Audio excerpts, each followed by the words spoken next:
बिस्मिल्लाहिर्रहमानिर्रहीम। अस्सलाम वालेकुम। आज की जो वीडियो है वो एक रिप्लाई में बना रहा हूँ। एक कल कमेंट आया था और मुझे बहुत खुशी होती है कि जब आप लोग एक ऐसा सवाल करते हैं कि जो मैं बात करना चाह रहा होता हूँ और वो सवाल की सूरत में आ जाता है। बहुत प्यारी बात है ये, और मैं आपसे गुजारिश करूँगा कि आप लोग कमेंट करें। मुझे आपके एतराज़ात पे कोई एतराज़ नहीं है, आप खुल के एतराज़ कर सकते हैं, कमेंट कर सकते हैं, कोई प्रॉब्लम नहीं है। लेकिन जो आपकी जो कल का कमेंट है, ये जिस साहब का भी है, वो बहुत शानदार था। उन्होंने कहा कि जी जो अफगानी करेंसी है वो पाकिस्तान की करेंसी से बेहतर क्यों है, कैसे है। बड़ा एक प्यारा सवाल था मेरे लिए। वजह उसकी ये है कि इससे दो बातें निकलती हैं। हो सकता है कि अगर मैं ये सवाल या मैं ये वीडियो बनाऊं तो हो सकता है कि इसके जवाब में कोई कमेंट आए कि बात यह है कि जो पाकिस्तान की इकॉनमी है वो अफगानिस्तान से भी तबाह हाल है। हो सकता है, लेकिन अगर इस वीडियो का नाम मैं चेंज कर दूं तो ये भी हो सकता था कि फॉर एग्जांपल जो इंडियन करेंसी है वो अफगानिस्तान की करेंसी के बराबर क्यों है। तो उस पर कमेंट आता है कि जी फॉर एग्जांपल आ सकता है। तो ये दो कमेंट तो मैंने दे दिया आपको कि क्योंकि दोनों पार्टियां तो हर तरफ है ना, कि वो एक कमेंट और बनता है कि जी क्यों हो सकता है कि जो अफगानिस्तान की मुआशी सूरत हाल हो वो पाकिस्तान जो इंडिया है उसकी जो मुआशी सूरत हाल है उसके बराबर है। अब मामला ये है, दोनों लोगों से मैं ये कह दूं, कमेंट करने वाले जो अगर सोच रहे होंगे कैसे कमेंट हमें करना है, कि ये दोनों बातें नहीं हैं। ठीक है ना, आपकी कमेंट से पहले मैंने आसानी कर दी, तो ये दो कमेंट के अलावा जो आप कमेंट करेंगे वो चल जाएगा। ये दोनों बातें सही नहीं होंगी।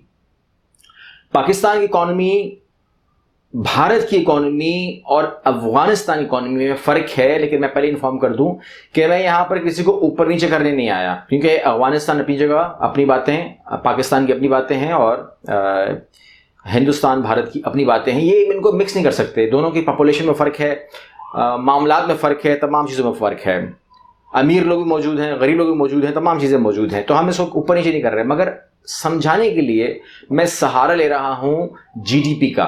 अब ये लफ्ज़ जो जीडीपी है ना, ये आपने बहुत सुना हुआ है, बहुत सुना है। कब सुनते हैं? आप अखबार पढ़ें जीडीपी, आप टीवी देखें जीडीपी। खासतौर पे साइंस जो सियासतदान है वो बहुत जानते हैं जीडीपी को। आपस की बात है, वो जानते नहीं है जीडीपी को।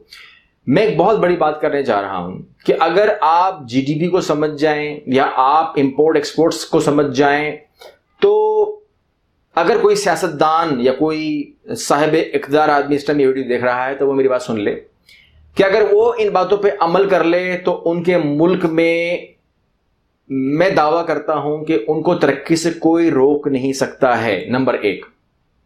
ठीक है, और अगर वो 5 साल इस पर अमल कर लें तो वो तरक्की पजीर से तरक्की याफ्ता बन जाएंगे। ना बने तो मुझे फांसी दे दें, मैं आज खुद ही आ जाऊंगा फांसी के लिए कि वो कहेंगे जी मैंने मनोवन इस बात पे, इस वीडियो पे अमल किया और मुल्क में खुशहाली नहीं आई। जीडीपी होती क्या है जी? जीडीपी है आपकी ग्रॉस डोमेस्टिक प्रोडक्ट, यानी कि आपकी जो गुड्स एंड सर्विसेज हैं उसकी जो कुल वैल्यू है वो जीडीपी कहलाती है। वहां से आप किसी भी मुल्क की मईशत को समझ सकते हैं। जीडीपी को मालूम करने का फॉर्मूला क्या है? Production approach, income approach and expenditure approach, ये 3 हैं। अब इसके अगर डिटेल में जाएंगे तो आपको आइडिया होगा। कम से कम 9 घंटे का लेक्चर इसके ऊपर आप दे सकते हैं, हम इस पर बात कर सकते हैं, तो इसलिए हम इस पर बात नहीं करेंगे। लेकिन मैं आसान कर दूंगा, आपको आसान करता हूं एग्जाम्पल के जरिए। अब अगर आप सुपरमार्केट जाएं और आप सुपरमार्केट से 10,000 रुपए की चीजें खरीदें तो ये आपकी जीडीपी में शामिल हो जाती है। अगर आप 0 मीटर बाइक या 0 मीटर कार खरीदते हैं तो वो आपकी जीडीपी में शामिल हो जाती है उस साल के।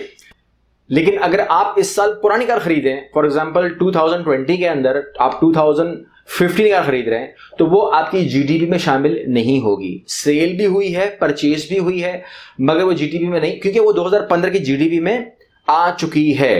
अब अगर हम मजीद एग्जाम्पल की बात करें तो फॉर एग्जाम्पल आप चिकन खरीदते हैं, आप बर्गर खरीदते हैं, आप चीज़ खरीदते हैं, ऐसी कोई चीज़ खरीदते हैं तो वो आपके मुल्क की जीडीपी में शामिल होती है। लेकिन यही चीज़ें अगर आपका रेस्टोरेंट खरीदता है तो वो जीडीपी का हिस्सा नहीं बनता है, जबकि उसने बाद में शक्ल चेंज होकर कोई जिंगर बर्गर बन जाए, कुछ और चीज़ बन जाए, तो वो उसके अंदर जमा होकर बाद में वो आपकी जीडीपी में शामिल हो जाता है। तो वो 2 दफ़ा आप शामिल नहीं कर सकते, आप 1 दफ़ा शामिल कर सकते हैं। ये बात आपको सोचनी है। आप समझनी, ये बात समझने ली है, थोड़ा सा आपने समझना है इस बात को, क्योंकि आपका सवाल जो है उसको जवाब देने के लिए आपको क्लियर करना बहुत जरूरी।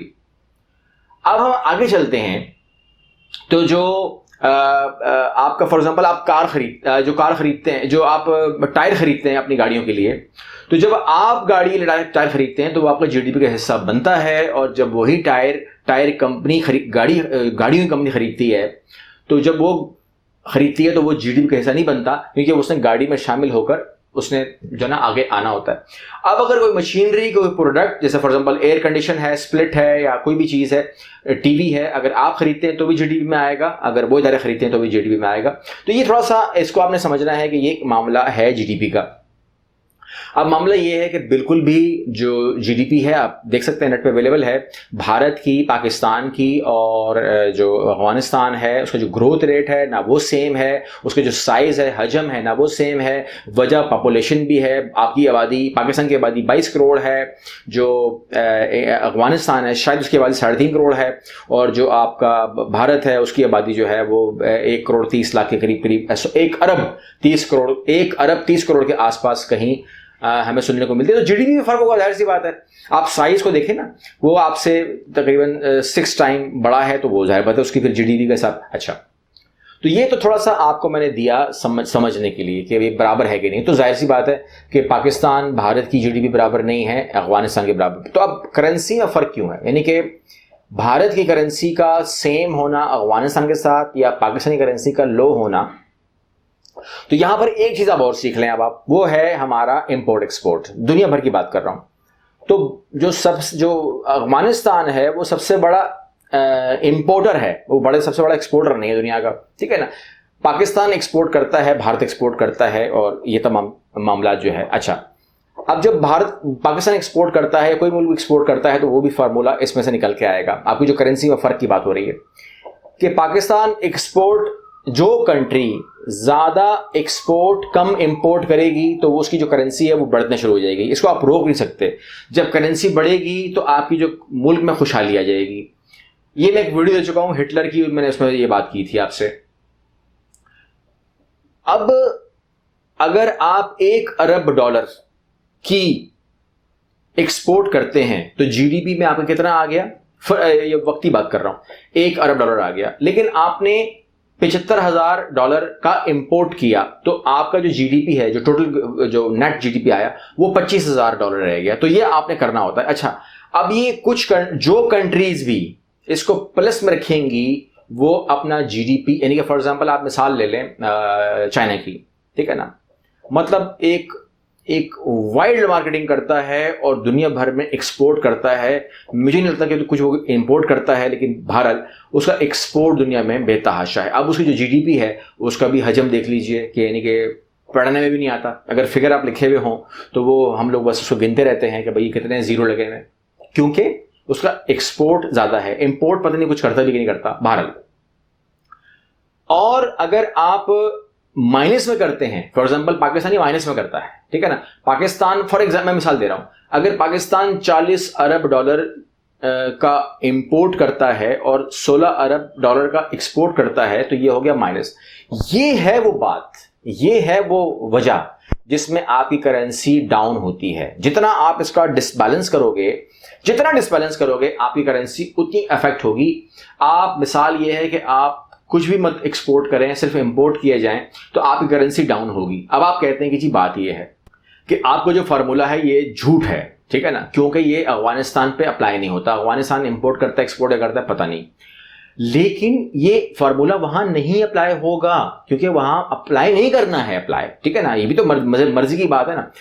पाकिस्तान कर्ज लेता है और उसके ऊपर सूद समेत वापस करता है। जो इंडिया है वो कर्ज लेता है, सूद समेत वापस करता है। बांग्लादेश, नेपाल, भूटान, ये जितने ममालिक हैं, जितने भी तरक्की पजीर, ये कर्ज लेते हैं, ठीक है, और सूद समेत वापस करते हैं। अफगानिस्तान जो है वो कर्ज नहीं लेता, इस टाइम जो उसको मिल रहे हैं वो फंड हैं, इमदाद है, वो कर्ज लेता ही नहीं है तो वापस भी नहीं करता, तो वहां पर उसकी तो वो मामला है ही नहीं उसका।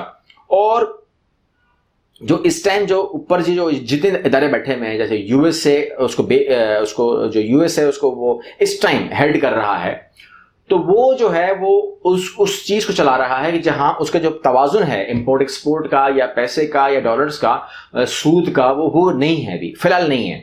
लेकिन मामला ये है कि मैं आपको न्यूज ही दे रहा हूं कि 2021 में ये जो करंट कैलकुलेशन है ये खत्म हो रही है दुनिया से। 2021 में ये कैलकुलेशन खत्म कर दी जाएगी और एक न्यूट्रल निजाम राइज होगा। उसके बाद असली करेंसी की असली वैल्यू, जिसके ऊपर किसी को डिक्टेट करने की पोजीशन नहीं होगी, वो आ जाएगी। अब उसके बाद पता चले 2021 के बाद पता चलेगा कि करेंसी की असल वैल्यू क्या है। यानी कि इस वक्त जो अफगानी है या जो पाकिस्तानी रुपीस हैं या जो इंडियन रुपीस हैं या जो बांग्लादेश टका है, उसकी असल वैल्यू क्या है। तो इस टाइम जो है जो आलमी इदारे हैं उनके ये हाथ में है कि वो उसके अंदर रद्दोबदल करे।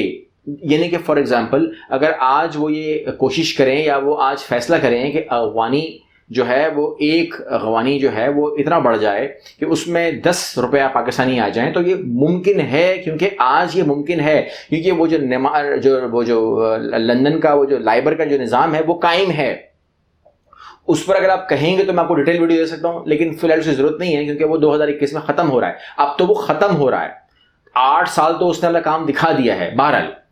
लेकिन जब वो निज़ाम खत्म होगा, नया निज़ाम राइज होगा जिस पर वर्किंग हो रही है, तो फिर हम देखेंगे एक न्यू डेवलपमेंट्स दुनिया में होंगी, एक नया करेंसी का निज़ाम राइज होगा, एक नया सिस्टम राइज होगा। उससे पहले आप देखेंगे डिजिटल करेंसी भी आएगी और उससे पहले बहुत कुछ आप देखेंगे कि जो होने वाला है। लेकिन उसके लिए 2020 और 2021 ये दोनों ही साल बहुत कुछ करेंसी के मामलात में आप देखेंगे, और इस पर मुझे जरूर वीडियो देनी है कि जितने भी इसमें डेवलपमेंट होगी, क्योंकि डेवलपमेंट अभी हो रही है लेकिन सामने हमारी नहीं है, लेकिन डेवलपमेंट सामने आएगी। 2022 के बाद बिल्कुल नया दौर, नया सेटअप, नया मामलात होंगे। अब उसमें कौन सा मुल्क कहां खड़ा होगा मुझे नहीं पता, लेकिन बात यह है कि बड़े बड़े मुल्कों के बड़े बड़े राज खुलने वाले हैं। तो उम्मीद करता हूं आपको फायदा हुआ होगा। अल्लाह हाफिज।